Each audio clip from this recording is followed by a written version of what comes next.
قراره یه راز فوق‌العاده کمیاب رو بفهمیم که بیشتر مردها هیچ وقت در مورد جذب کردن خانوم‌ها نمیفهمن. بهت قول میدم که وقتی دیدن این ویدیو رو تموم کنی دقیقاً میدونی چطور با خانوم‌ها حرف بزنی، چطور بری توی ذهنشون و چطور کاری کنی که مشتاقانه منتظر باشن دفعه بعد تو رو ببینن یا ازت خبری بشه. این تویی و این دختریه که قراره باهاش حرف بزنی. چی باید بهش بگی؟ در مورد چی حرف بزنی؟ و چطور میتونی کاری کنی که گفتگو خیلی روون پیش بره؟ این اولین اشتباهیه که ممکنه وقتی شروع به حرف زدن با یه دختر میکنی مرتکب بشی. وقتی داری باهاش حرف میزنی زیاد در مورد موضوع صحبت یا اینکه چطور قرار حرف بزنی فکر نکن. قبل از اینکه بریم سراغ جزئیات، میخوام اول زاویه دیدت رو نسبت به این موضوع عوض کنی. میخوام ذهنیت درونیت رو تغییر بدی. وقتی داری با یه دختر حرف میزنی، باید یادت باشه که اون فقط یه انسانه، نه چیزی بیشتر. فقط به خاطر اینکه جذابه، اونو روی یه سکون نذار و بزرگش نکن. میدونم این ممکنه سطحی به نظر بیاد و انگار قبلا شنیدیش، ولی خیلی حیاتیه که اینو درونی کنی. از الان به بعد هر بار که با یه دختر زیبا حرف میزنی میخوام منو یادت بیاد و به خودت بگی اون فقط یه انسانه.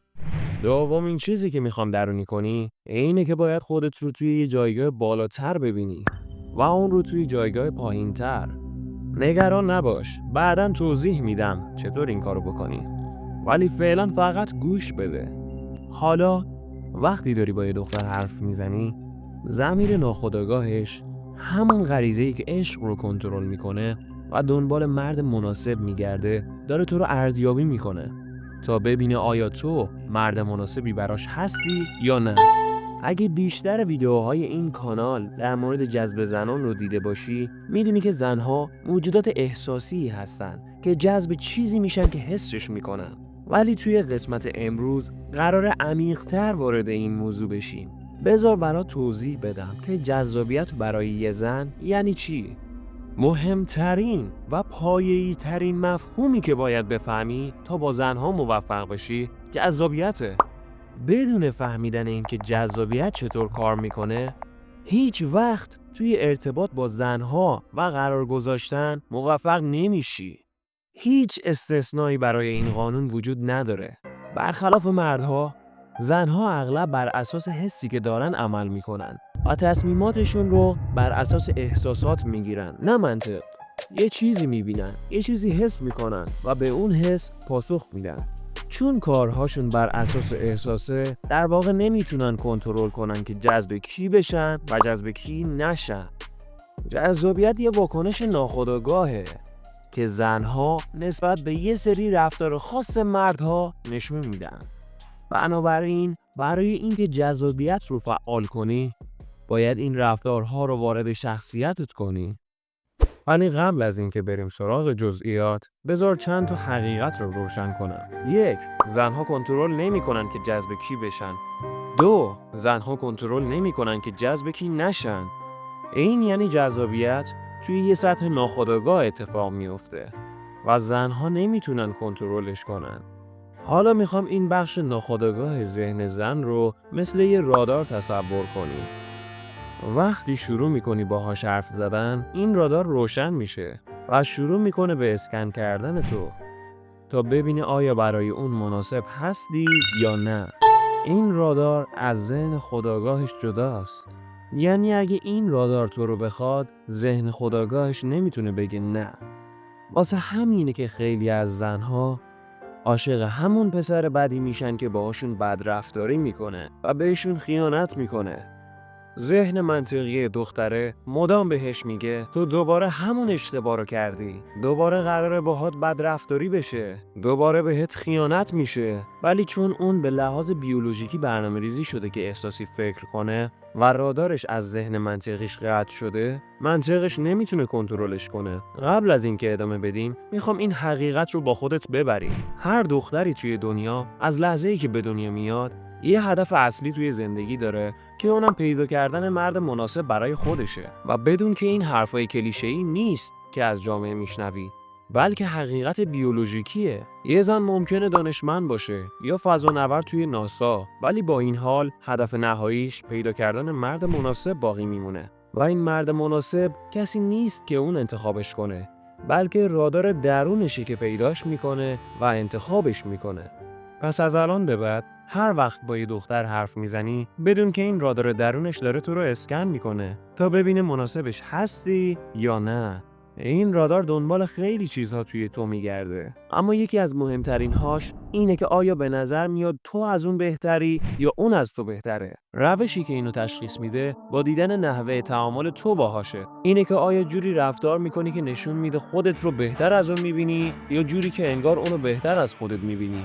اگه جوری رفتار کنی که نشون بده خودت رو سرتر میبینی، رادار میفهمه که تو از اون بهتری و اونجاست که زن مال تو میشه. میدونم ممکنه گیج کننده به نظر بیاد و میدونم سخت و پیچیده به نظر میرسه، ولی بهت اعتماد میدم تا آخر این ویدیو همه چیز رو میفهمی و یاد میگیری چطور کاری کنی هر دختری، مهم نیست کی باشه، تمام روز به تو فکر کنه. بعد از مکالمتون بدون اینکه حتی بدونی چرا این کارو کرده. خب چه کارا باید بکنی و چی باید بگی تا رادار بفهمه که تو خودت رو بهتر از اون میبینی؟ بیا با یه چیز ساده شروع کنیم که خیلی‌ها نادیدش میگیرن. زبان بدن.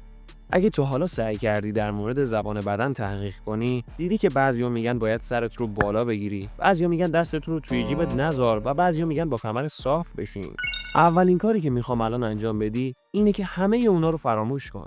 3 نکته هست که میخوام در مورد زبان بدن روی اونا تمرکز کنی.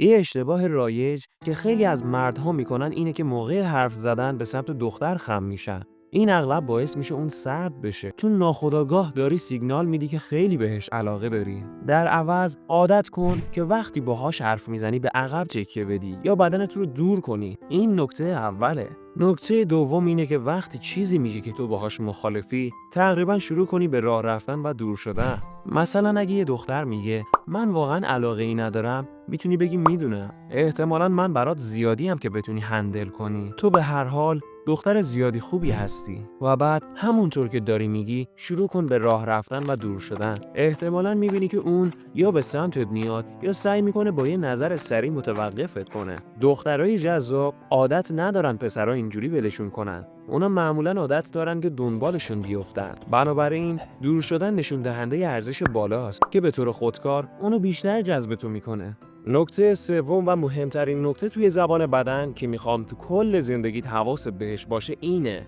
یه مثال میزنم تا بفهمی. خودت رو تصور کن که کنار یه آدم مهم نشستی، کسی که مقام بالایی داره. چطور میشینی؟ احتمالاً راحت و ریلکس نمیشینی. سعی میکنی احترام بذاری و راحت نیستی. الکی لبخند میزنی و میخندی تا راضیش کنی. ولی حالا خودت رو تصور کن کنار یه دوستی که 10 سال میشناسیش نشستی یا کنار برادرت. زبان بدنت چطور میشه؟ احتمالاً اصلاً برات مهم نیست چطور نشستی. ممکنه پاهات رو دراز کرده باشی، ممکنه لم داده باشی و باهاشون حرف بزنی. حتی برات مهم نیست اونا کنارت نشستن یا نه. پس وقتی 2 نفر میشینن و حرف میزنن، کسی که ارزش بالاتری داره همونی که راحت میشینه و اهمیت نمیده نفر دیگه چطور کنارش نشسته.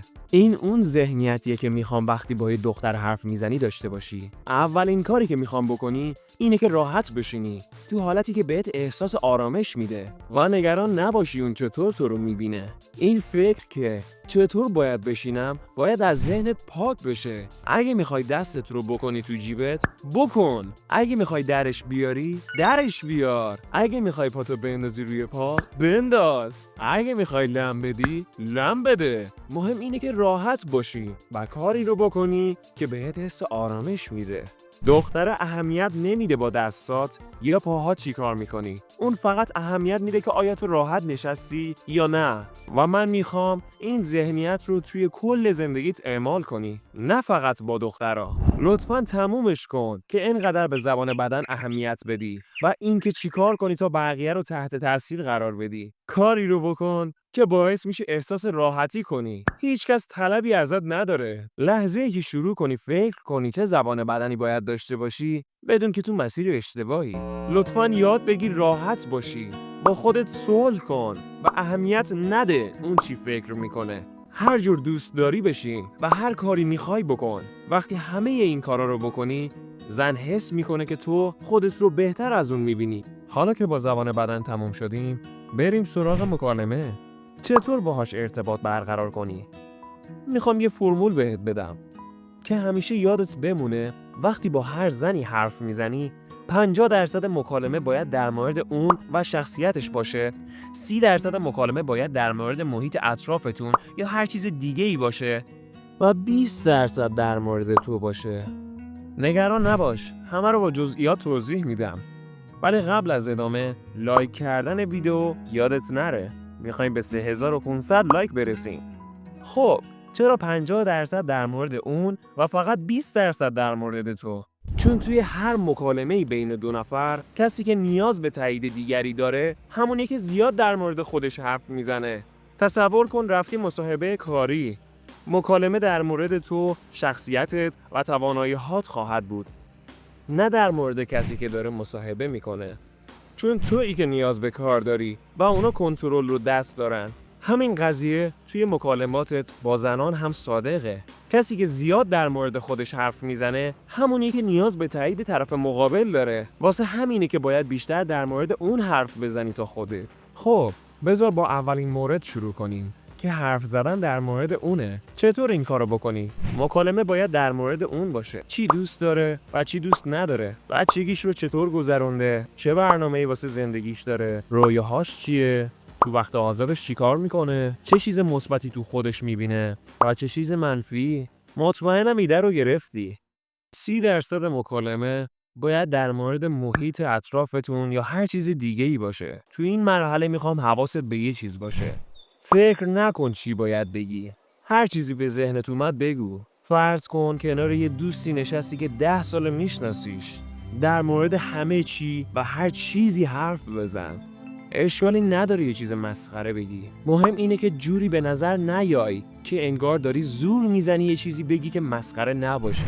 فقط به حرف زدن ادامه بده و به یه موضوع نچسب. سعی نکن جدی بمونی و بحث‌های مهم بکنی. خودت رو مست تصور کن که داره حرف میزنه. در مورد هر چیزی حرف بزن، حتی اگه معنی نده. مهم اینه که جوری به نظر نیای که انگار داری سعی میکنی یه ایده خاص رو برسونی یا جدی حرف بزنی. فقط حرف بزن.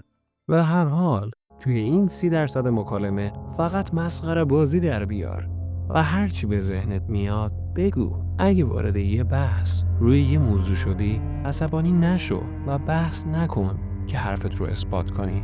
یادت بیاد به چی گفتم. تو چیزی ازش نمیخوای. تو تاییدش رو نمیخوای. لازم نیست همیشه باهاش موافق باشی.